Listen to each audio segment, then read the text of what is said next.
welcome to the Online Mom Summit.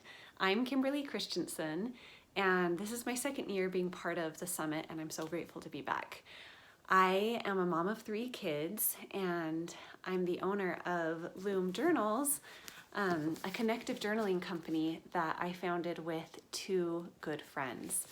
We came together and wanted a place to write with our children that was filled with prompts to help us know what questions to ask to help them open up and to have conversations and to get to know each other better and strengthen our relationships. So that's what Loom Journals is. And I'm also a lifelong writer. I've been writing since I could hold a pencil, and I was a journalist for a while, and then since I've been home, I've been doing freelance writing and journaling, and I have a blog, Wordy To Me, where I recommend my favorite books for kids and adults, and I'm also a book reviewer for my local TV stations, and I'm writing my own first book. I'm in the process of publishing that. So that's a little bit about me, but I want to talk to you today about journaling, whether you consider yourself a journaler or not. I am going to share some things that will help you get the most out of journaling and be able to start in a way that's not overwhelming. And I'll share some tips that will help you be able to sustain the habit of journaling and make it really fun for you and your kids. So first, I'll tell you a little bit about my story with journaling. I got my first journal, this is it, when I was 5 years old, and my mom had just gotten remarried. So she married my stepdad. I wasn't too happy about it. I already had 4 siblings at the time and gained 4 new ones. So our family size doubled, and I was one who liked attention and connection. And so my mom gave me this journal when I was 5 and started writing in it with me. I would talk and she would ask me questions, and she would just write down everything I said. And that was such a beautiful way for her and I to connect at a time that was a really rough transition for me. And for her to show me that our one-on-one relationship mattered to her and that it was important, and that what I had to say and what I felt was valuable and worth writing down. So this did huge things for our relationship, and I have since filled up 35 plus journals throughout my life of my experiences and emotions and goals. So I have since become a writer, and I credit my professional writing experience and confidence in my writing to having just written in my journal my whole life. And I'm so grateful that my mom gave me that gift of writing and having a voice at such a young age. And it's something I've carried with me throughout my whole life, and I always will. And I want every child and adult to have that experience and to experience the huge benefits that come from journaling. So my mom also kept a journal, not surprisingly, and she later, not too long ago, compiled it into a little book called From Where I Stood that she gave to all of us children with entries about each of us. And this is a treasure to me, and it's so cool because a lot of this she wrote when she was the age I am now. So it reminds me that she went through a lot of things I went through, and it's been invaluable to see how she handled different things and the kind of mom she was, and even to see some of her imperfections and struggles, because they give me hope and solidarity as a mom. So this is a treasure. But journaling is not just about writing for your posterity, although that is an incredible reason to journal. I think that's why a lot of people get hung up on it, because I think, I can't write down everything I do, or, I'm so behind with documenting my life, why start now? For me, it's not just about documenting your life. I am a mindfulness and meditation guru, and journaling is my favorite source of meditation and mindfulness, my favorite way to practice it. So for me, I'm often not recording what I'm doing every day. I don't, for me, see the excitement and value in just recording events. For me, I go to my journal when I need some clarity in my thoughts. So it's a way for me to get the thoughts and emotions out of my head onto paper and to sort through them So much clarity comes when I take the time to do that. And it's a leading tool in therapy offices for that very reason. Because once you can separate your experiences and your emotions from yourself a little bit, you suddenly have perspective and you don't identify with them so strongly, and you can take away some clarity that you wouldn't otherwise have by just keeping them in there. So it's very therapeutic and healing to be able to take these things that are kind of muddied up in our hearts and our minds and put them onto paper. But it goes the other way too. So not only recording, difficult thoughts and experiences, but recording the good. When you record a positive experience that you had, whether it was a moment on a trip or just a special moment in your day, or anything positive, when you record that experience, your brain tells yourself that you are experiencing it again, and doesn't really distinguish between the actual experience and the experience that you've written down if you really take the time to write how you felt and all your senses that you experienced in that experience. You're reliving it. You're literally reliving it. So at least as far as your brain is concerned. So how cool that you get to live that experience not only once when you actually experience it the first time, but again and again as you write it and then as you read it. And that can clinically boost your endorphins, and those are those happy hormones that make you feel good. So journaling really is the best happiness hack I know. And I'm going to share 3 compelling reasons to journal, and then we'll get into some actual ways that you can get started, and some ways you may not have thought of before to journal that will sound more appealing to you than just this big ambiguous, okay, well, you should journal, So we'll get into that. But the first reason to journal is that it's one of the simplest, most rewarding ways to express yourself. And this is so important as adults, but for children as well.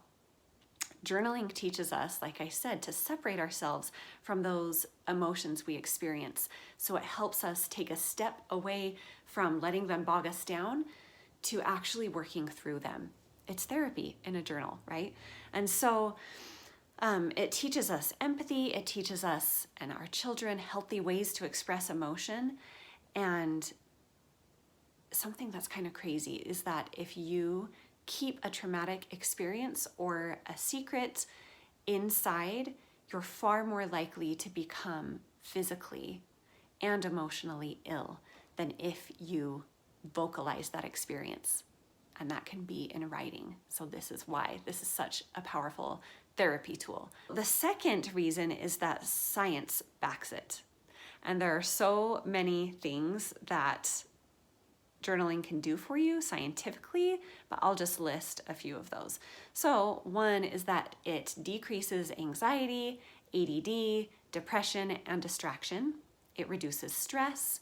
It boosts immune function, so it helps you physically as well as emotionally and mentally. It eases and prevents chronic illness.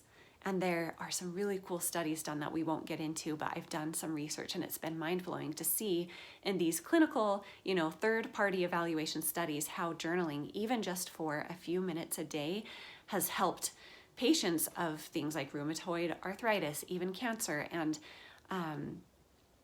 a lot of different illnesses. Muscular dystrophy has helped them decrease their medication just by journaling because of the therapeutic aspect of it. Okay, so it also speeds up healing time, it improves your sleep, it helps you heal from trauma and tragedy, like we talked about, and it opens new pathways to inspiration and creativity, which we all need. So those are just a few reasons to journal. The third reason I want to bring up before we get into the actual hows of journaling is that it guards us against the negative effects of technology and social media, which I'm a big believer in technology and social media and I use it. But, those little side effects that can sometimes outweigh the benefits, journaling can help combat those. This is from Gary Rogowski. He's the author of Creative Focus in the Age of Distraction. He says, many people experience the world largely through a screen now, which is true. We live in a world that's working to eliminate touch as one of our senses, to minimize the use of our hands to do things except poke at a screen. So we are losing touch with the pen to paper thing. And I want my children to have that. I don't want them to grow up just doing this, you know? So writing with pen and paper in a journal can be a really amazing thing for kids to do, and it's so good for their brains. And let me tell you why. This is awesome. So this is by Maud Purcell. She's a psychotherapist and a journaling expert, and this is what she says. Writing accesses the left hemisphere of the brain, which is analytical and rational. While your left brain is occupied, your right brain is free to do what it does best, which is to create, intuit, and feel. In this way, writing removes mental blocks and allows us to use more of our brain power to better understand ourselves and the world around us. So writing uses that side of your brain that's the monkey brain and that's thinking and analyzing and la la la la la, and kind of, you know, that feeling when you feel confused and there's just so many thoughts bombarding you that you can't really sort them. Well, writing helps you sort them because it occupies your hand while your brain is freed up to write and work through those thoughts and gain clarity. Let's get into the hows, how to start, what to write. I'm going to give you a few different ways that you can journal, so you can take your pick. I'm going to share 6 ways. So the first one is gratitude journaling, and you've heard about that a lot, probably because gratitude is one of the most researched methodologies to practice in order to increase your happiness and your health. So there's a reason for that. But you can write down just, 3 things you're grateful for that day. That's just one simple way to do it. And that rewires your brain for greater optimism, because as you write down those things that you're grateful for, you're taking time to recognize them, then your brain will automatically start to find more positive things to be grateful for throughout your day. So that's a really powerful way to boost your positivity and your gratitude. So the second journaling method I love is manifestation journaling.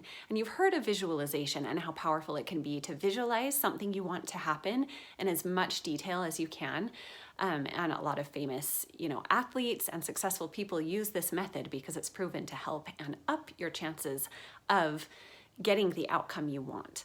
And this can be something like manifesting a home that you are dreaming of, or, meeting someone, or a trip that you want to take, or something that you want to happen with your child, or a milestone at work. This can be anything that you're hoping for, the kind of person you want to become. You imagine that in as much detail as you can, using all your senses, and write it down. And it doesn't just have to be once. You can continue to write that down and visualize that through manifestation journaling. And I have had experiences, and I've talked to other people who have had experiences where they've gotten really specific about this outcome, and they've watched it come true because they've been actively working towards it, in ways outside of journaling, but through that journaling and really envisioning what they want. And that is a really powerful way to reach your desired outcome. When you write something down that you want to happen, using as much detail as possible and getting as specific as you can, you are 40% more likely to achieve that result, which is huge, increasing your odds by 40% just by writing it down. That's worth a try, I would say. Journaling method number 3 is end of day journaling. And one thing I like to do is to write down 3 good things that happened that day, because often I get bogged down by my to-do list and what I need to do, and most of the time I'm not checking off everything on that list. And I get weighed down by that at the end of the day, especially being a mom, where a lot of my energy and time goes to helping them, which is wonderful, but sometimes it can leave you feeling unproductive at the end of the day. So I like to write down 3 things I did, whether it was reading a book to my child, taking 10 minutes to clean out a junk drawer, or, meditating for 3 minutes. Whatever it is, these simple things, writing them down and calling them out, help me feel more productive and help me realize that those are the things that are meaningful in my day and maybe more important than my to-do list. So another thing that you could do, and this is something you can do over the dinner table even, or with your kids, and this is to write down something that was good about that day, something that was hard, and then why tomorrow will be great. And this is actually something we've included in the Loom Journal, this end of day reflection. Number 4 is journaling to offload emotion. And this can be something you write down and throw away. If you are dealing with anger or shame or intense sadness or grief, write down your most honest feelings without filter, without writing for an audience. Write them down, and you can throw them away or you can keep them. But this can be a really powerful way to work through those emotions. Having written it is just taking you one step closer to healing from that experience and progressing. So, number 5 is writing as meditation. So, we are inundated with so many opinions, so much advice, so much information, through podcasts, books and audiobooks, which I love, articles, social media posts. There's so much out there to fill our brains with, and a lot of it is good. But sometimes we just consume, and we don't stop to take a minute and review what we've actually heard and apply it to our lives. Sometimes we hear things, and just in the hearing them and nodding our heads and agreeing and saying, yeah, and feeling motivated by them, we trick our brains into thinking we've taken a step forward and we've done something. So we keep consuming those things to feel good and feel productive, when often you have nothing to show for it after, because you haven't taken the time to reflect and apply it to you. And that's what journaling can do too, is to stop and think about, something that you heard or learned or that you're feeling, and write it down and break it down and apply it to your life and to your unique situation and see what it means for you. The last tip that I want to give is connective journaling. And this is maybe a more unique way of journaling that you can do with a child, a spouse, a sibling, a grandparent, any family member that you want to learn more about and have a better relationship with. And obviously that's why we created Loom Journals. But speaking of children and journaling, the number one greatest way to improve behavior is connection. It's simply connecting with that child. And journaling is a way that you can connect with them by writing to them, asking them questions, and then leaving space for them to answer and write back to you, where they know you're going to listen to what they have to say. And that is such a cool way to connect with your kids. Obviously, it's my favorite way to connect with them because I love writing, and I love the way that kids open up when they're writing. Oftentimes, they will say much more in their writing and go a lot deeper than they'll go verbally. So writing can be a really powerful tool for connection. And we have, at Loom, we have our new couples journal, which is a way to connect with your spouse. And I know people say, we get this a lot, this is a great idea, my husband would never do it. I should pull my husband in here because he feels strongly that it's not too much to ask. And it's not too much to ask, and it's not too much an investment to make in your relationship to write even once a week for 5 minutes to each other. And in this Loom Love Journal, we have different prompts every week that we've carefully crafted and worked with a therapist on to spark conversations that will bring deeper connection and fulfillment to your relationship. Because I don't know about you, but in marriage, even if you love each other, even though you care about each other, so quickly you can put your relationship and your spark on the back burner because you're focusing on other good things like your children and your work and all the other responsibilities and day-to-day routines that you have. So taking some time to slow down and write and focus on each other can be huge. It's therapy in a journal, and a lot cheaper than therapy, although I definitely encourage therapy too. This is just a good way to start. So I hope that at least one of those ways of journaling stood out to you, and that you can just start today, right after you stop this video. Go write something down, even for 5 minutes. Write something down, whether it's 3 things you're grateful for. It's one, meaningful moment that you've had that you want to experience again by writing about it. or you want to write to a loved one and have them answer you.